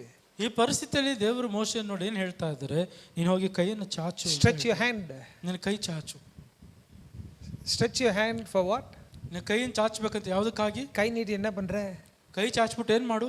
இந்த கை நீட்டுறது, கையை உயர்த்துறதுங்கிறது many times it signifies an act of prayer, an act of worship. ಚಾಚುವಂತದ್ದು ಎನ್ನುವಂತದ್ದು ಆದ್ರೆ ಅದು ತೋರ್ಪಡಿಸುವಂತದ್ದು ಪ್ರಾರ್ಥನೆ ಮಾಡುವಂತ ಒಂದು ಕಾರ್ಯ, கையை உயர்த்தி. இன்னொரு சூழ்நிலையில மோசே இஸ்ரவேல் ஜனங்களும் தங்களுடைய எதிரிகளும் யுத்தம் செய்யும் பொழுது கர்த்தர் மோசேயை பர்வதத்துக்கு நேராக போய் கையை நீட்டி அப்படியே நிக்க சொல்றார். ಇನ್ನೊಂದು ಪರಿಸ್ಥಿತಿಯಲ್ಲಿ ನೋಡ್ತಾ ಇದ್ದೇವೆ, ಇಸ್ರಾಯೇಲ್ ಜನರು ಯುದ್ಧವನ್ನು ಮಾಡುವಾಗ ಮೋಶೆ ಬೆಟ್ಟದ ಮೇಲೆ ಹೋಗಿ ತನ್ನ ಕೈ ಚಾಚಿ ನಿಲ್ಲುವಂತ. That is an act of prayer and a spiritual warfare. ಅದು ಪ್ರಾರ್ಥನೆ ಮಾಡುವಂತದ್ದನ್ನ ಆತ್ಮಿಕ ಯುದ್ಧವನ್ನು ತೋರ್ಪಡಿಸುವಂತದ್ದಾಗಿ. You don't take it to the flesh, you don't take it to the real realm the realm of the world. ಈ ಲೋಕದ ಒಂದು ಪರಿಸ್ಥಿತಿಗೆ ನಾವು ತೆಗೆದುಕೊಂಡು ಹೋಗೋದಿಲ್ಲ, ಅಥವಾ ಮಾಂಸಿಕ ಪರಿಸ್ಥಿತಿಗೆ ನಾವು ತೆಗೆದುಕೊಂಡು ಹೋಗೋದಿಲ್ಲ. மாம்ச பிரகாரமா யுத்தம் செய்யாத, ಮಾಂಸದ ಪ್ರಕಾರವಾಗಿ ಯುದ್ಧ ಮಾಡು, ஆவிக்குரிய யுத்தம் பண்ணு. ಆತ್ಮಿಕ ಯುದ್ಧವನ್ನು மோசே யுத்தம் பண்றாரு, ಮೋಶೆ ಯುದ್ಧ ಮಾಡ್ತಾನೆ. கையை நீட்டி அந்த சிவந்த சமுத்திரத்திற்கு முன்பாக, ಆ ಕೆಂಪು ಸಮುದ್ರ ಮುಂದೆ ಕೈ ಚಾಚಿ. கொஞ்ச நேரத்துல என்ன நடக்குதுன்னா கர்த்தர் காற்று வீச பண்ணுகிறார். ಸ್ವಲ್ಪ ಹೊತ್ತಲ್ಲಿ ಏನು ನಡೀತಾ ಇದೆ ಅಂತಂದ್ರೆ ದೇವರು ಗಾಳಿಯನ್ನು ಬೀಸ್ತಾನೆ. முட்டு சந்துக்கு வந்துட்டீங்களா? நீ கையை உயர்த்தி, கர்த்தர் காற்று வீச பண்ணுவார். ಆ ಪರಿಸ್ಥಿತಿಯಲ್ಲಿ ಬಂದಿದ್ದೀರಾ? ಕೈ ಚಾಚ್ರಿ, ದೇವರು. நீங்க கையை உயர்த்தி, கர்த்தர் காற்றை வீச பண்ணுவார். ನೀವು ಕೈ ಚಾಚುದಾರೆ ದೇವರು ಗಾಳಿ. உங்க சூழ்நிலைகளை நீங்க கையை நீட்டுங்க, கர்த்தர் காற்றை வீச பண்ணுவார். ನಿಮ್ಮ ಪರಿಸ್ಥಿತಿಗಳು ನೀವು ಕೈ ಎತ್ತುವುದಾರೆ ದೇವರು ಗಾಳಿಯನ್ನು நீ கற்சாடிய தண்ணியால நிரப்பு, கர்த்தர் அதை திராட்சரசமாய் மாற்றுவார். ನೀವು ಬೇರೆ ನೀರನ್ನ ತುಂಬುವುದಾದ್ರೂ ಕೂಡ ದೇವರ ದ್ರಾಕ್ಷರಸನಾಗಿ ಮಾಡುವಂತ. ஓ நீ உன் கையில் இருக்கிற கொஞ்சத்தை 5 அப்பத்தை கொடு, கர்த்தர் அதை அவன் பெருக பண்ணுவார். பெருக பண்ணி 5000 பேர் உபோஷிப்பார். ನೀವು ನಿಮ್ಮ ಕೈಯಲ್ಲಿ ಸ್ವಲ್ಪ ಆಹಾರ ಇರಬಹುದೇನಾದ್ರೆ ದೇವರು 5000 ಜನ ಕೊಡುವ. You get on to your knees and pray, God will take care. ನೀವು ಮೊಣಕಾಲೂರಿ ಪ್ರಾರ್ಥನೆ ಮಾಡುವುದಾದ್ರೆ ದೇವರು ಅದನ್ನು ನೋಡಿಕೊಳ್ಳುವ. நீங்க பண்ண வேண்டியதெல்லாம் ஒண்ணும் இல்லை. வடக்க பார்க்க வேண்டாம், தெற்கு பார்க்க வேண்டாம், முன்ன பார்க்க வேண்டாம், பின்ன பார்க்க வேண்டாம். கையை உயர்த்தி கர்த்தரை நோக்கி பாருங்க. கர்த்தர் காற்றை வீச பண்ணுவார். ನೀವು ಮಾಡಬೇಕಾದದೆಲ್ಲ ಒಂದು ಇಲ್ಲ, ಎಡಗಡೆ ನೋಡೋದಲ್ಲ, ಬಲಗಡೆ ನೋಡೋದಲ್ಲ, ಹಿಂದೆ ಅಲ್ಲ ಮುಂದೆ ಅಲ್ಲ, ಅದರ ಕೈ ಚಾಚಿ ನೀಡುವಾಗ ದೇವರ. And I pray that as you decide to pray and wage a spiritual warfare, கர்த்தர் உங்கள் வாழ்க்கையில காற்றை வீச பண்ணுவாராக. ನಾನು ಪ್ರಾರ್ಥನೆ ಮಾಡ್ತೇನೆ, ನೀವು ಈ ರೀತಿಯಾಗಿ ಪ್ರಾರ್ಥನೆ ಮಾಡಿ ಆತ್ಮಿಕ ಯುದ್ಧದಲ್ಲಿ ನೀವು ವಿರುದ್ಧಕ್ಕೆ ಮಾಡುವಾಗ ದೇವರು ತನ್ನ ಗಾಳಿಯನ್ನು ಬೀಸುವಂತವರಾಗಲಿ. கர்த்தர் காற்றை வீச பண்ணுகிற தேவன். ದೇವರು ಗಾಳಿಯನ್ನು ಬೀಸುವಂತ ದೇವರಾಗಿದ್ದಾರೆ. சரி, காத்து வீசுச்சுன்னா கொஞ்சம் லேசா காத்து வந்த உடனே மோசே அப்பா வந்துருச்சு அப்படின்னு போயிட்டாரா? ಗಾಳಿ ಬೀಸಿದ ತಕ್ಷಣ ದೇವರು ಸ್ವಲ್ಪ ಗಾಳಿ ಕೊಟ್ಟಿದ ತಕ್ಷಣ ಮೋಶೆ ವಾಪಸ್ ಗಾಳಿ ಬಂತು ಸುಮ್ಮನೆ. வசனத்தை நீங்க வாசிச்சு பார்த்தீங்கன்னா சாயங்காலம் ஆரம்பிச்சது. கர்த்தர் அவருடைய பிரசன்னத்தில் பின்னாடி இஸ்ரவேல் ஜனங்களுக்கும் எகிப்துக்கும் நடுவே நின்று அக்கினி ஸ்தம்பமா இந்த பக்கமும் மேக ஸ்தம்பமா அந்த பக்கமும் இருந்தாரு. கொஞ்ச நேரத்தில் மோசே போய் கரங்களை நீட்டி அவன் கர்த்தரை ஆராய்களை ஜெபம் பண்ண ஆரம்பிச்சிட்டான். கையை நீட்டுன்னு சொல்றாரு, கையை நீட்டிட்டான், காற்று அடிக்குது. கொஞ்ச நேரத்தில் பார்த்தா விடிய காலம். 2 வசனம் கழிச்சு வசனம் சொல்லுது விடிய காலமான போது. sometime you need to fight until God gives you that victory. ಅಲ್ಲಿ ಒಂದು ಕಡೆ ನೋಡ್ತಾ ಇದ್ದೇವೆ, ಹಿಂದೆ ಮೇಘಸ್ತಂಭವಾಗಿ ಅಗ್ನಿಸ್ತಂಭವಾಗಿ ದೇವರ ಪ್ರಸನ್ನತೆ ಇರುವಂತದ್ದಾಗಿದೆ. ಇಲ್ಲಿ ಮೋಶೆ ನಿಂತು ತನ್ನ ಕೈ ಚಾಚ್ತಾ ಇರುವಂತವನಾಗಿದ್ದಾನೆ, ಸಂಜೆ ಹೊತ್ತಿನಲ್ಲಿ ಕೈ ಚಾಚುವಂತವನಾಗಿದ್ದಾನೆ. ಅಲ್ಲಿ ನೋಡ್ತಾ ಇದ್ದೇವೆ ಬೆಳಗಿನ ಜಾವ ಆಯ್ತು ಅಂತ ವಾಕ್ಯ ಹೇಳ್ತಾ ಗಾಳಿ ಬೀಸ್ತಾ ಇದೆ. ஆமென் ಆಮೆನ್. எத்தனை பேர் கையை உயர்த்தி ஒரு ஆவிக்குரிய யுத்தம் செய்ய ஆயத்தமா இருக்கிறீங்க? ಎಷ್ಟು ಜನ ನಿಮ್ಮ ಕೈಗಳನ್ನೆತ್ತಿ ಆತ್ಮಿಕ ಯುದ್ಧ ಮಾಡೋದಕ್ಕೆ? ஹல்லேலூயா. ಹಲ್ಲೆಲೂಯಾ. உங்களுடைய கையில கர்த்தர் அந்த பொறுப்பு கொடுத்திருக்கிறார். ನಿಮ್ಮ ಕೈಯಲ್ಲಿ ದೇವರು ಆ ಒಂದು ಜವಾಬ್ದಾರಿಯನ್ನು ಕೊಟ್ಟಂತವರಾಗಿದ್ದಾರೆ. உங்க குடும்பத்தை குறித்த அந்த ஆவிக்குரிய யுத்தம் செய்கிற பொறுப்பு உங்க கையில தான் இருக்கு. ನಿಮ್ಮ ಕುಟುಂಬದ ಆತ್ಮಿಕ ಯುದ್ಧವನ್ನು ಮಾಡುವ ಜವಾಬ್ದಾರಿ ನಿಮ್ಮ ಕೈಯಲ್ಲೇ ಇದೆ. You can decide whether to fold your hands and sit there in that valley or stretch your hands and go forward. ನೀವು ತೀರ್ಮಾನ ಮಾಡಬಹುದು, ನೀವು ಆ ಕೈಯನ್ನ ಮಡಚಿಕೊಂಡು ಆ ಒಂದು ಹಳ್ಳದಲ್ಲಿ ಕುಳಿತುಕೊಳ್ಳಬೇಕಾ ಅಥವಾ ಕೈ ಚಾಚಿ ಮುಂದೆ. ஏன்னா கர்த்தர் எல்லா டைரக்ஷன்லயும் வேலை செஞ்சுட்டு தான் இருக்கிறாரு. ಯಾಕಂದ್ರೆ ದೇವರು ಎಲ್ಲಾ ಕಡೆಯೂ ಕೂಡ ಕೆಲಸ ಮಾಡ್ತಲೇ ಇರುವಂತ. பின்னாடி வருகிற பார்வோனை கர்த்தர் நிறுத்திட்டாரு. ಹಿಂದೆ ಬರ್ತಾ ಇರುವಂತ ಫಾರೋನ ದೇವರು ನಿಲ್ಲಿಸಿದ್ದಾರೆ. முன்பாக போகிறதற்கு யுத்தம் செய்ய வேண்டிய பொறுப்பை கர்த்தர் உங்களுடைய கரத்துல கொடுத்திருக்கிறார். ಹೋಗೋದಕ್ಕೆ ಬೇಕಾಗಿರುವಂತ ಮಾಡಬೇಕಾಗಿರೋ ಯುದ್ಧವನ್ನ ದೇವರು ನಿಮ್ಮ ಕೈಯಲ್ಲಿ. ஹல்லேலூயா. ஹல்லேலூயா. ஹல்லேலூயா. உங்க கையை நீங்க நீட்டிட்டீங்கன்னா ನಿಮ್ಮ ಕೈಯನ್ನು ನೀವು ಚಾಚುವುದು, காற்றை அனுப்பவும் அவர் சித்தமுள்ளவராய் இருக்கிறார். ಗಾಳಿಯನ್ನು ಕಳಿಸುವುದಕ್ಕೂ ಸಿದ್ಧರಾಗಿದ್ದಾರೆ. ஹல்லேலூயா. ஹல்லேலூயா. ஒரு பெருங்காற்றை கர்த்தர் வீச பண்றார், கீழ் காற்றை கர்த்தர் வீச பண்றார். ಒಂದು ದೊಡ್ಡ ಗಾಳಿಯನ್ನು ದೇವರು ಬಿರುಗಾಳಿಯನ್ನು ಬರಿಸುವಂತ. வசனம் சொல்லுது கீழ் காற்றை கர்த்தர் வீச பண்ணினார். ಬಿರುಗಾಳಿಯನ್ನು ದೇವರು ಬರಿಸುವಂತ. ஆமென். ಆಮೆನ್. கர்த்தர் காற்றை வீச பண்ணும்போது சிவந்த சமுத்திரம் 2ஆய் பிரிந்தது. ದೇವರು ಆ ಗಾಳಿಯನ್ನ ಕಳಿಸುವಾಗ ಆ ಒಂದು ಕೆಂಪು ಸಮುದ್ರ 2 ಪಾಲಾಗಿ ವಿಭಾಗವಾಯಿತು. ஒரு தியாலஜிக்கல் காலேஜ்ல, ಒಂದು ದೈವಶಾಸ್ತ್ರದ ಕಾಲೇಜಿನಲ್ಲಿ ரொம்ப தியாலஜியும் படிச்சு, ஆமா தியாலஜி படிக்கணும். பைபிளை விட தியாலஜி அதிகமா படிக்க கூடாது. ಬೈಬಲ್ಗಿಂತ ಥಿಯಾಲಜಿ ಹೆಚ್ಚಾಗಿ ಓದುವಂತದ್ದು. I mean, I'm not criticizing anything here. I wanted to tell you something that I've heard. ನಾನು ಯಾವುದನ್ನು ತಪ್ಪಾಗಿ ಮಾತಾಡ್ತಾ ಇಲ್ಲ, ಅದೊಂದು ಕಾರ್ಯವನ್ನು ಹೇಳೋದಕ್ಕೆ ಬರ್ತಾ ಇದ್ದೀನಿ. அந்த தியாலஜி காலேஜில் சொன்னாங்களா, அந்த சிவந்த சமுத்திரம்ங்கிறது ரொம்ப ஆழமானது ஒன்றும் கிடையாது. ಆ ಕಾಲೇಜಲ್ಲಿ ಹೇಳಿದ್ರಂತೆ ಕೆಂಪು ಸಮುದ್ರ ತುಂಬಾ ಆಳವಾಗಿ ಏನೂ ಇಲ್ಲ. இட் இஸ் நாட் வெரி, சில ரொம்ப பென்டிகாஸ்டல் டைப் ஆஃப் ஸ்டூடெண்ட்ஸ் கூட அங்கே இருந்தாங்க. எல்லாத்துக்கும் அல்லேலூயா சொல்கிற ஆட்கள். ತುಂಬಾ ಪೆಂಟಿಕಾಸ್ಟಲ್ ಆಗಿರುವಂತ ಸ್ಟೂಡೆಂಟ್ಸ್ ಕೂಡ ಇದ್ರಂತೆ, ಎಲ್ಲದಕ್ಕೂ ಹಲ್ಲೆಲೂಯಾ இந்த டீச்சருக்கு ரொம்ப டென்ஷன் ஆகி, அப்பா இதுக்கெல்லாம் நீங்க கர்த்தர் சிவந்த சமுத்திரத்தின் வழியா நடத்திட்டாருன்னா பெரிய அல்லேலூயான்னு சொல்ல வேண்டியதில்லை, அது ரொம்ப ஆழமான கடல் இல்லை. ಅವರು ಹೇಳಿದ್ರು, ಟೀಚರ್ ಹೇಳಿದ್ರಂತೆ ಕೆಂಪು ಸಮುದ್ರದಿಂದ ಜನರು ನಡೆದು ಹೋದ್ರು ಅಂತ ದೊಡ್ಡದಾಗಿ ಹಲ್ಲೆಲೂಯಾ ಹೇಳಬೇಕು ಅವಶ್ಯಕತೆ ಇಲ್ಲ, ಯಾಕಂದ್ರೆ ತುಂಬಾ ಆಳ ಏನು ಇಲ್ಲ. சில சீசன்ஸ்ல, ಕೆಲವು ಕಾಲಗಳಲ್ಲಿ, ಕೆಲವು ಕಾಲದಲ್ಲಿ ரொம்ப லோ டைடிங் இருக்கும், ரொம்ப ஆழம் கம்மியாக இருக்கிற சில இடங்கள் உண்டு. ನೀರು ಕಮ್ಮಿ ಆಗಿ ಆಳ ಕಮ್ಮಿ ಆಗಿರುವಂತ ಕೆಲವು ಸ್ಥಳಗಳಿದ್ದಾವೆ.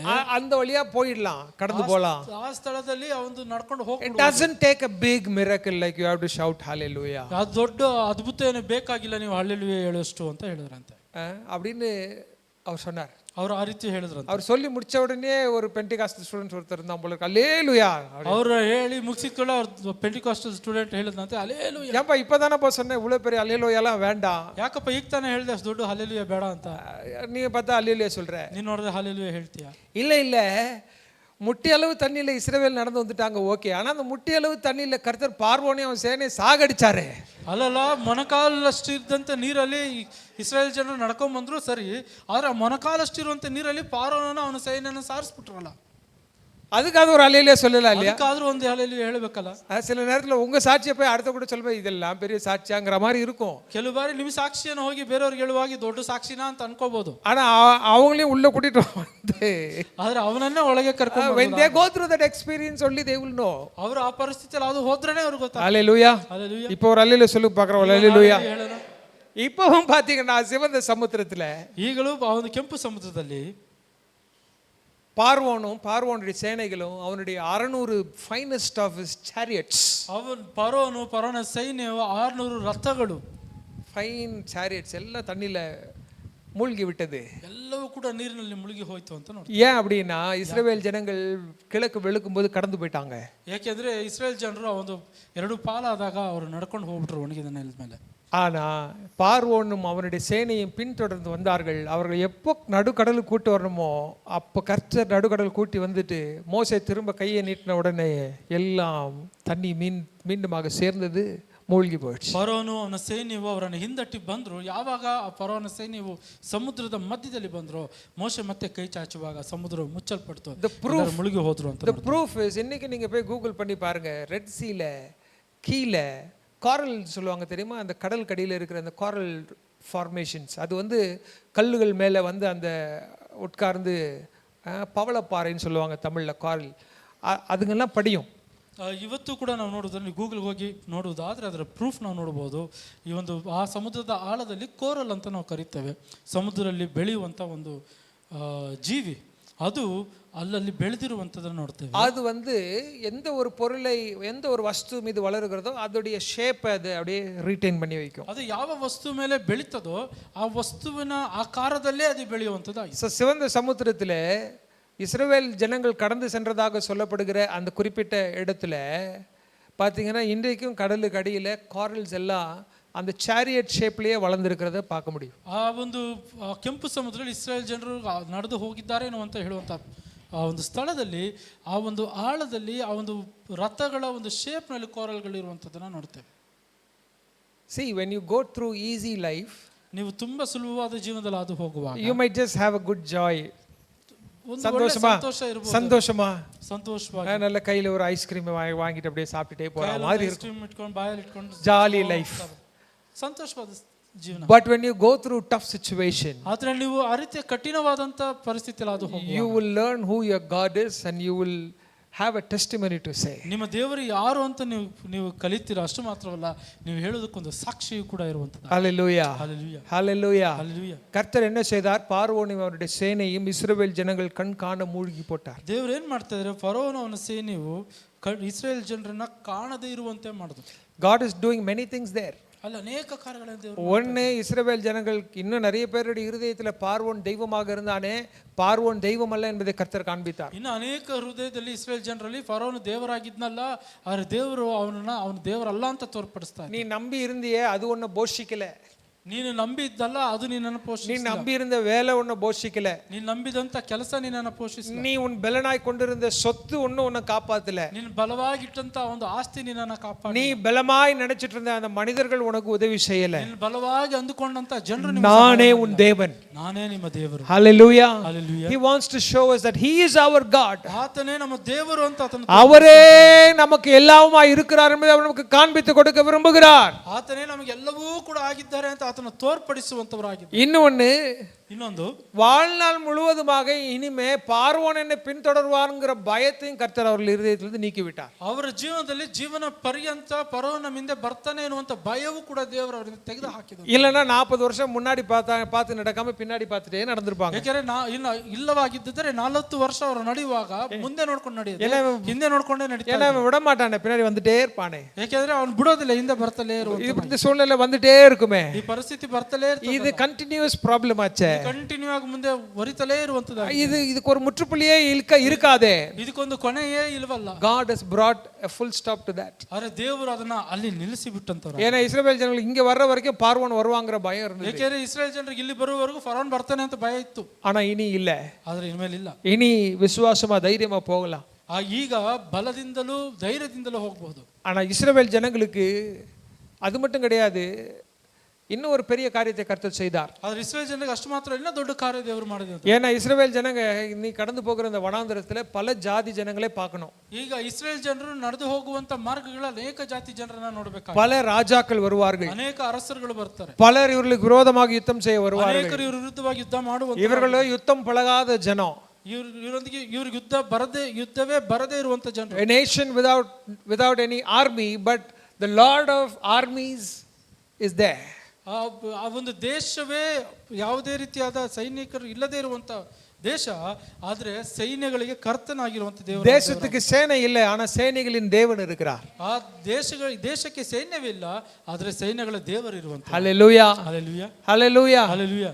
அப்போ இந்த ஜனங்களை கர்த்தர் எப்படி பண்ணார் அப்படின்னு பார்த்தீங்கன்னா, சிவந்த சமுத்திரம் இவர்களுக்கு முன்பாக பிரிந்ததையும் பார்வோன் அந்த சமுத்திரத்தில் மூழ்கி போனதை சுற்றி இருந்த ஜனங்கள் எல்லாரும் கேள்விப்பட்டார்கள். ಈ ಜನರನ್ನ ಯಾವ ರೀತಿ ದೇವರು ನಡೆಸಿದ್ದಾರೆ ಅನ್ನೋದಾದ್ರೆ, ಆ ಒಂದು ಕೆಂಪು ಸಮುದ್ರ ಎರಡು ಪಾಲಾಗಿದ್ದಂಥದ್ದು, ಫಾರೋನ್ ಅದರಲ್ಲಿ ಮುಳುಗಿ ಸತ್ತಂಥದ್ದನ್ನು ಕೂಡ ಸುತ್ತಮುತ್ತ ಎಲ್ಲರೂ ಜನರು ಕೇಳಿಸಿಕೊಳ್ಳುವ வசனம் வாசிச்சு பாருங்க, எந்த அளவுக்கு அது சம்பவம்னா 40 வருஷம் கழிச்சு ನಾವು ವಾಕ್ಯವನ್ನು ಓದಿ ನೋಡುವುದಾದ್ರೆ ಅದು ಎಷ್ಟರವರೆಗೆ ಅದು ಹರಡಿತ್ತು ಅನ್ನುವಂಥದ್ದಾದ್ರೆ 40 ವರ್ಷಗಳ ನಂತರ யோசுவாவின் தலைமையிலே ಯೆಹೋಶುವನ ತಲೆಮಾರಿನ கானானுக்குள்ள அவர்கள் பிரவேசிக்கும் போது ஒவ்வொரு ஜாதி ஜனமும் பயந்ததுக்கு காரணம் அவருடைய தேவன் அங்க சிவந்த சமுத்திரத்தையும் பிரிக்க வல்லவர், பார்வோனை மூழ்கடிக்க வல்லவர். ಯೆಹೋಶುವನ ಒಂದು ಪರಿಸ್ಥಿತಿಯಲ್ಲಿ ಯೆಹೋಶುವನ ಜೊತೆಗೆ ಅವರು ಕಾನಾನ್ ದೇಶವನ್ನು ಎಂಟರ್ ಆಗುವಾಗ ಅಲ್ಲಿದ್ದಂತ ಜನರು ಇವರು ನೋಡಿ ಭಯ ಬಿದ್ದದ್ದು ಯಾಕೆ ಅನ್ನುತ್ತಿದ್ದಾರೆ, ಕೆಂಪು ಸಮುದ್ರದಲ್ಲಿ ದೇವರು ಮಾಡಿದಂತ He did not. இஸ்ரவேல் ஜனங்க என்ன நினைக்கிறாங்கன்னா, எங்களுக்கு இங்க கல்லறை இல்லைன்னா இங்க கொண்டு வந்து சாகடிக்க வந்தீர்னு கேட்டாங்க. ಇಸ್ರೇಲ್ ಅನ್ಕೊಂಡ್ರು, ಅಲ್ಲಿ ಸಮಾಧಿ ಇಲ್ಲ ಅಂತ ಹೇಳಿ ಇಲ್ಲಿ ಕರ್ಕೊಂಡ್ ಬಂದಿದ್ಯಾ ಅಂತ ಕೇಳಿದ್ರು. What is a grave situation ಅವರು ಒಂದು ಸಮಾಧಿಯ ಒಂದು ಪರಿಸ್ಥಿತಿ ಏನಾಗಿದೆ, can turn into new beginnings. ಅದು ಹೊಸದಾದ ಪ್ರಾರಂಭವಾಗಿ. Hallelujah. Hallelujah. ஏன்னா ஒரு சமாதியை ரிசரக்ஷன் பாயிண்டா மாத்தினவர் நம்முடைய ஆண்டவர். ಯಾಕೆಂದ್ರೆ ಒಂದು ಸಮಾಧಿಯನ್ನ ಪುನರುತ್ಥಾನವಾಗುವಂತ ಪರಿಸ್ಥಿತಿಗೆ ಮಾರ್ಪಾಡು ಮಾಡಿದಂತ, கல்லறையை எல்லாரும் முற்றுப்புள்ளியாக பார்க்கிற வேளையில் அங்கிருந்து புதிய ஆரம்பங்களை செய்கிற தேவன் நம்முடைய தேவன். ಸಮಾಧಿ ಎಲ್ಲ ಮುಗಿದೋಯ್ತು ಅಂತ ನೋಡುವಾಗ ಅಲ್ಲಿಂದ ಹೊಸದಾದ ಪ್ರಾರಂಭ ಮಾಡಿದ. Your dead end situation is nothing big in the presence of the Lord. ಆ ಒಂದು ಮುಂದೆ ದಾರಿ ಇಲ್ಲದೆ ಇರುವಂತ ಪರಿಸ್ಥಿತಿ ಅದು ಯಾವುದು ಕೂಡ ಅಲ್ಲ. உங்களுடைய வாழ்க்கையில வருகிற எல்லா தடைகளையும் கர்த்தர் வெற்றிகரமாய் மாற்ற வல்லவர். ஆனா நீங்க கையை உயர்த்தணும். ನಿಮ್ಮ ಪರಿಸ್ಥಿತಿಯ ದೇವರು ಯಾವ ಪರಿಸ್ಥಿತಿಯಲ್ಲೂ ಕೂಡ ನೀವು ಕೈ ಮೇಲೆ ಎತ್ತಬಹುದಾಗಿದೆ. In the saying of the Lord, you need to rise up your hands. கர்த்தர் உங்களுக்கு சொல்லுகிற வேளையில் அவருடைய வார்த்தையின் அடிப்படையில் கையை உயர்த்தணும். ದೇವರು ನಿಮಗೆ ಹೇಳುವಾಗ ಅವರ ವಾಕ್ಯದ ಪ್ರಕಾರವಾಗಿ ನೀವು ಕೈಗಳನ್ನು ಮೇಲೆ ಎತ್ತಬೇಕು. மோசேயை பார்த்து கர்த்தர் சொன்னார், கை ಮೋಶೆ ನೋಡಿ ದೇವರು ಹೇಳ್ತಾರೆ, ಕೈ ಚಾಚು. நீங்க பாட்டு எங்கேயாவது போய் கை நீட்டிடாதீங்க. ನೀವು ಹೋಗಿ ಎಲ್ಲೆಲ್ಲೋ ಕೈ ಚಾಚಬೇಡ್ರಿ. ஒரு கொஞ்ச நாளைக்கு முன்னாடி ஒரு பயங்கர கிரேஸ் ஒன்று இருந்தது. ಕೆಲವು ದಿನಗಳ ಮುಂದೆ ಒಂದು ದೊಡ್ಡ ಕ್ರೇಜ್ ಇತ್ತು.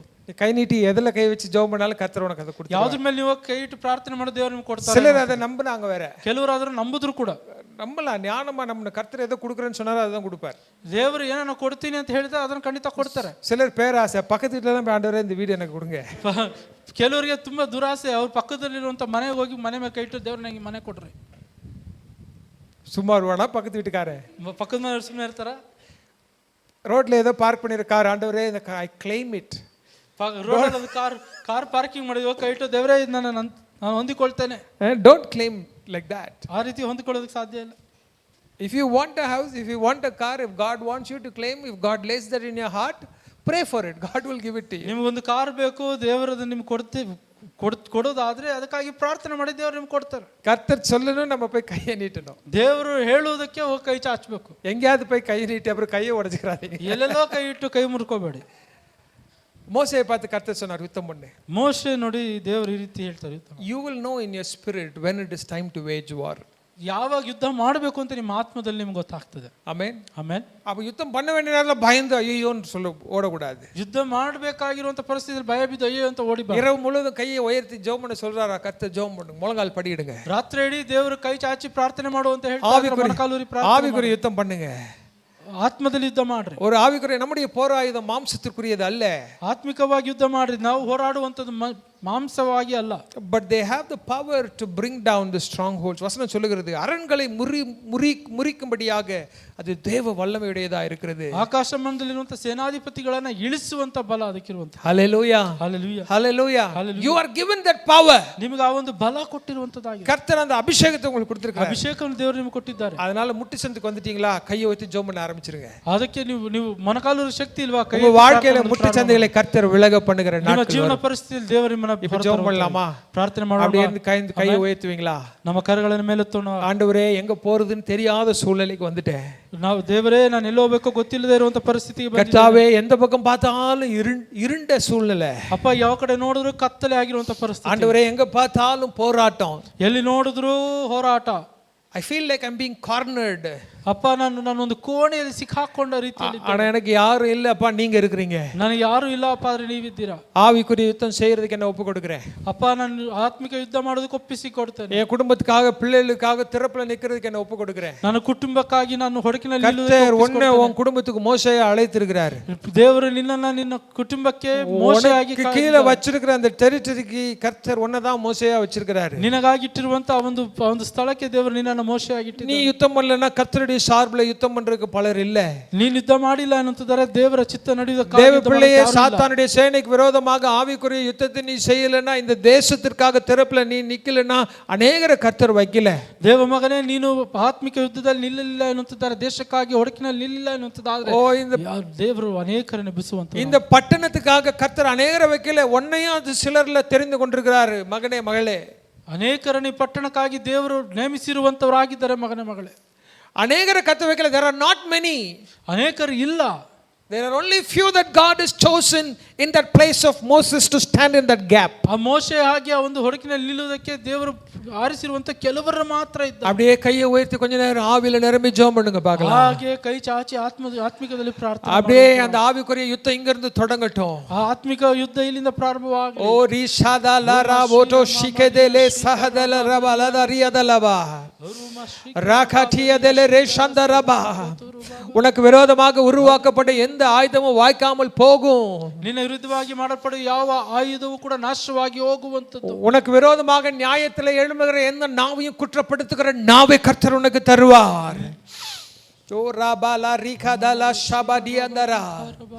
Thank you Holy Spirit. ಪವಿತ್ರ ಆತ್ಮರೇ ಸ್ತೋತ್ರ. பரிசுத்த ஆவியானவரே, இன்றைக்கு உங்க ஜனங்களை பலப்படுத்துங்க ஆண்டவரே. ಆತ್ಮ ದೇವರೇ, ನಿಮ್ಮ ಮಕ್ಕಳನ್ನು ಬಲಪಡಿಸಿರಿ. திறப்புல நிற்கிற அந்த மோசேயினுடைய ஆவி, ಅಪ್ಪ ಆ ಒಂದು ಹೊಡಕಿನಲ್ಲಿ ನಿಲ್ಲುವಂತ மோசேயில இருந்த அந்த ஜெப ஆவி, ಮೋಶೆಯಲ್ಲಿದ್ದಂತ ಪ್ರಾರ್ಥನೆ ಆತ್ಮ, மோசேயில இருந்த அந்த வைராக்கியம், ಮೋಶೆಯಲ್ಲಿದ್ದಂತ ವೈರಾಗ್ಯವು, கர்த்தருக்காய் திறப்புல நிற்கிற அந்த பலன், ದೇವರಿಗಾಗಿ ಹೊಡಕಿನಲ್ಲಿ ನಿಲ್ಲುವಂತ ಬಲವು, அந்த உன்னத பலனுடைய பிள்ளைகளை நிரப்பட்டும். ಆ ಉನ್ನತ ಬಲದಿಂದ ನಿಮ್ಮ ಮಕ್ಕಳನ್ನು இரவு வேளைகளை தட்டி எழுப்பி ஜெபிக்க பண்ணுகிற அந்த விழிப்பின் ஆவி, ರಾತ್ರಿ ಸಮಯಗಳಲ್ಲಿ ಮಕ್ಕಳನ್ನು ತಟ್ಟಿ ಎಬ್ಬಿಸುವಂತ ಒಂದು ಪ್ರಾರ್ಥನೆ ಆತ್ಮವು, ஓ பாவ பாரத்தில் இருக்கிற ஜனங்களை பார்த்து கண்ணீர் விட்டு அழுகிற அந்த பாரம், ಪಾಪದಲ್ಲಿ ಬಿದ್ದಿರುವಂತ ಜನರನ್ನು ನೋಡಿ ಕಣ್ಣೀರಿಟ್ಟು ಅಳುವಂತ ಒಂದು ಭಾರವು, போராட்டத்தில் இருக்கிறவர்களை குறித்து கர்த்தாவே என்று சொல்லி கண்ணீர் வடிக்கிற அந்த ஆத்தும பாரம், ಹೋರಾಟದಲ್ಲಿರುವಂತ ಜನರನ್ನು ನೋಡಿ ಕಣ್ಣೀರಿಡುತ್ತಾ ಪ್ರಾರ್ಥನೆ ಅಂತ ಹಾಡುವಂತ எங்கள் மீது ஊற்றப்படட்டும். ನಮ್ಮ ಮೇಲೆ ಇಳಿದು ಬರಲಿ. உங்கள் பிள்ளைகளுக்கு முன்பாக நிற்கிற சிவந்த சமுத்திரங்கள் பிரிந்து போகட்டும் இயேசுவின் நாமத்தினாலே. ಮಕ್ಕಳ ಮುಂದೆ ಇರುವಂತ ಒಂದು ಕೆಂಪು ಸಮುದ್ರಗಳು ತೆರೆಯುವಂತವಾಗಲಿ. உம்முடைய பிள்ளைகளுக்கு முன்பாக கர்த்தாவே நிற்கிற பார்வோனின் சேனைகள் அதமாகட்டும் இயேசுவின் நாமத்தினாலே. ಮುಂದೆ ಇರುವಂತ ಫರೋಹನ ಸೇನೆಯು ಸಂಪೂರ್ಣ ನಾಶವಾಗಿ, இஸ்ரவேல் ஜனங்களுக்கு கர்த்தர் வாக்கு பண்ணினீர் அல்லவா, இன்று நீ காணுகிற இந்த எகிப்தியரை நீ ஒருபோதும் நீ காண மாட்டாய். ಜನರಿಗೆ ನೀವು ವಾಗ್ದಾನ ಮಾಡಿದಿರಲ್ಲ, ಈ ದಿನ ನೀವು ನೋಡುವಂತ ಐಗುಪ್ತರು ஓ ராகாலா ஷாமாட்டிலே ரேகேதேலே சிஹோதோலோ. கர்த்தர் உங்களை பார்த்து சொல்ற, இன்னைக்கு நீ பார்க்கிற எகிப்தியனை இனி காண மாட்டே. ದೇವರು ಹೇಳ್ತಾ ಇದ್ರೆ, ಇವತ್ತು ನೀನು ನೋಡುವಂತ ಐಗುಪ್ತರು ಮುಂದೆ கர்த்தர் உனக்காக யுத்தம் பண்ணுவார். ದೇವರು ನಿನಗಾಗಿ ಯುದ್ಧ ಮಾಡಿ. நீங்கள் நின்று கொண்டு கர்த்தர் செய்கிற மகத்துவமான காரியங்களை பாருங்கள். ನೀವು ನಿಂತು ದೇವರು ಮಾಡುವ ಮಹತ್ತಾದ ಕಾರ್ಯಗಳನ್ನು, ஓ எதிரி உங்க எல்லையில வர முடியாது. ವೈರಿ ನಿಮ್ಮ ವಿರುದ್ಧ ಬರೋದಕ್ಕೆ ಸಾಧ್ಯ ಇಲ್ಲ. ஓ ராகா ஷாபாலா தரிமா சந்தலபா. இயேசுவின் நாமத்தினாலே எல்லா திறப்புகளையும் அடைக்கிறேன். ಯೇಸುವಿನ ನಾಮದಲ್ಲಿ ಎಲ್ಲಾ தடைಗಳನ್ನು உடைந்த சுவர்களை, உடைந்த மதில்களை இயேசுவின் நாமத்தினாலே புதுப்பித்து எழுப்புகிறோம். ಎಲ್ಲ ಕಟ್ಟುಗಳನ್ನು ಒಡೆದು ಹಾಕುತ್ತಾ ಯೇಸುವಿನ ನಾಮದಲ್ಲಿ ಹೊಸದಾದ ಕಾರ್ಯಗಳು ಎದ್ದೇಳಲಿ ಅಂತ ಹೇಳ್ತೇವೆ. ஆமாண்டவரே, ಅಪ್ಪ ಹೌದು ರಾಜ, உம்முடைய பிள்ளைகளுக்கு கர்த்தர் ஜெயத்தை கொடுத்தபடினாலே ஸ்தோத்திரம். ನಿಮ್ಮ ಮಕ್ಕಳಿಗೆ ಜಯವನ್ನು ಕೊಟ್ಟು ஜெய கிறிஸ்து எங்களுக்கு முன்பாக செல்லுகிறபடினாலே ஸ்தோத்திரம். ಜಯ ಅಪ್ಪ ಜಯ ಅವ್ರ ಮುಂದೆ ಹೋಗ್ತಾ ಇರೋದಕ್ಕಾಗಿ ಸ್ತೋತ್ರ. ஜெய கிறிஸ்து எங்களுக்கு முன்பாக செல்லுகிறபடினாலே ஸ்தோத்திரம். ಜಯ ಕ್ರಿಸ್ತನು ನಮ್ಮ ಮುಂದೆ ಹೋಗ್ತಾ ಇರೋದಕ್ಕಾಗಿ ಸ್ತೋತ್ರ. எங்களுக்கு முன்பாக சென்று கோணலானவைகளை செவ்வையாக்குவீராக, வாசல்களை திறந்தருளுவீராக. ಬಾಗಿಲುಗಳನ್ನು ತೆರಿಬೇಕಾಗಿ ಕೇಳಿಕೊಳ್ತೇವೆ ಅಪ್ಪ.